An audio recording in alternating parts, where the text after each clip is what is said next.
बलशाली थे, लेकिन नहीं कोई पुत्र हुआ, इसलिए दुखी अति भारी थे। जो रंभ करम्ब नाम के दो दैत्य थे महाराज, पूरे लोक में, पूरे ब्रह्मांड में बलशाली थे, लेकिन कारण एक था कि उनको पुत्र नहीं था, तो दुखी थे। तो महाराज नारद जी आए, नारद जी ने सलाह दी। अब देखिए पुनः नारद जी आ रहे हैं, तो समझ लीजिए कुछ होने वाला है या भगवान की पुनः आने वाले हैं। नारद जी के दो ही कारण होते हैं महाराज, या तो कुछ अच्छा होता है या कुछ बिगड़ जाता है।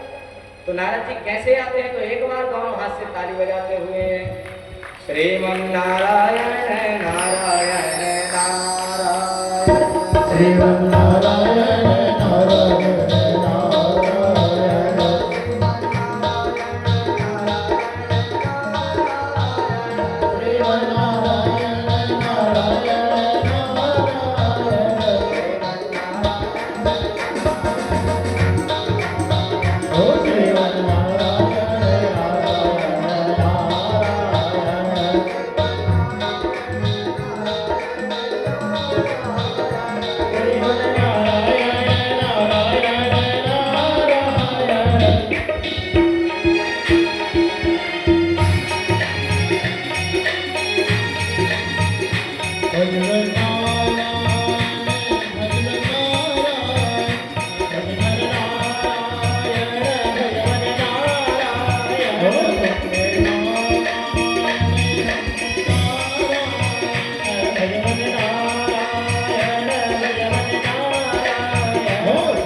और जब रंभ और करम्ब ने नारद जी को देखा तो प्रणाम किया, बोले हे मुनिवर कैसे आना हुआ? बोले हमें पता है कि तुम्हारे यहाँ संतान नहीं है, बाकी सब कुछ है। और महाराज सच बताएं, अगर किसी के यहाँ धन संपत्ति बहुत है लेकिन अगर संतान नहीं है तो महाराज उसको उस धन संपत्ति का कोई मोह नहीं होता, क्योंकि उसका वंश ही नहीं है। इसी प्रकार महाराज ये दैत्य हैं, लेकिन इनको संतान का शौक था। लेकिन ध्यान देना, ये रंभ और करम्ब जो दैत्य हैं, इनकी शादी भी नहीं हुई और संतान का दुख सता रहा है। अब महाराज नारद जी ने इनको रास्ता बताया कि काम करो महाराज, तप बल तेज सृजई विधाता, तप बल विष्णु करहि परित्राता,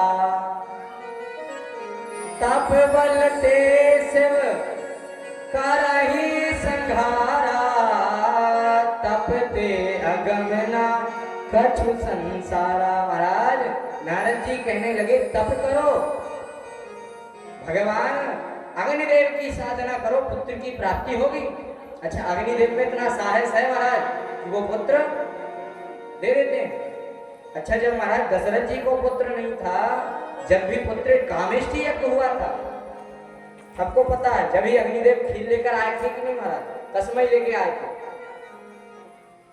इसी प्रकार महाराज जब अग्निदेव की साधना बताई तो एक करम्ब नाम का जो राक्षस था, वो बट के वृक्ष के नीचे बैठ करके महाराज जो पंचधूनी तपस्या रहती है, 5 प्रकार की अग्नि, उसको जला लिया और भगवान अग्निदेव का मंत्र उच्चारित करने लगा। और जो महाराज करम्ब रंभ नाम का दैत्य है, वह जल में महाराज उल्टा होकर के पैर ऊपर सिर नीचे और अग्निदेव का मंत्र जप करने लगा। और महाराज जब 5000 वर्ष ये दोनों दैत्य जप करते रहे, हम तो महाराज 5 घंटे नहीं बैठ सकते, 5 घंटे तो दूर की बात है, 1 घंटा पूजन कर ले और उसी में किसी का फोन आ जाए तो क्या कहोगे आप लोग? अभी पूजन करके निपटे हैं, निपटा रहे हो कि नहीं पूजन को? ये आज की है महाराज, ये कलयुग का प्रभाव है। यहाँ देखिए दोनों दैत्य हैं, तामसिक प्रवृत्ति में है, राक्षस हैं, लेकिन 5000 वर्ष महाराज जब करते तब करते हो गया। और महाराज जब इनको 5000 वर्ष हुए तो वहां इंद्र की सिंहासन डोलने लगी। और जब इंद्र की सिंहासन डोलने लगी तो महाराज इंद्र ने मगर का रूप बनाया और मगर में जाकर के जो है महाराज जल में चला गया। मगर का रूप बनाकर, और देखा कि रंभ नामक राक्षस ऊपर पैर करके और जल में सिर डाल करके तपस्या कर रहा है। तो महाराज उसी जल में उसने रंभ के सिर को धड़ से अलग कर दिया।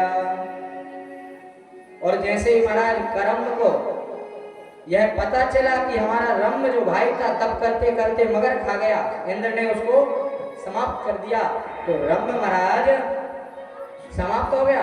यहाँ पर करम्ब महाराज क्रोध से कुछ करने की सोचता, लेकिन कुछ सूझता नहीं, तो महाराज क्या किया, एक हाथ से खुद के बाल पकड़े और दूसरे हाथ से तलवार गले पे मार ही रहा था। तो महाराज इतने में नारद जी आ गए।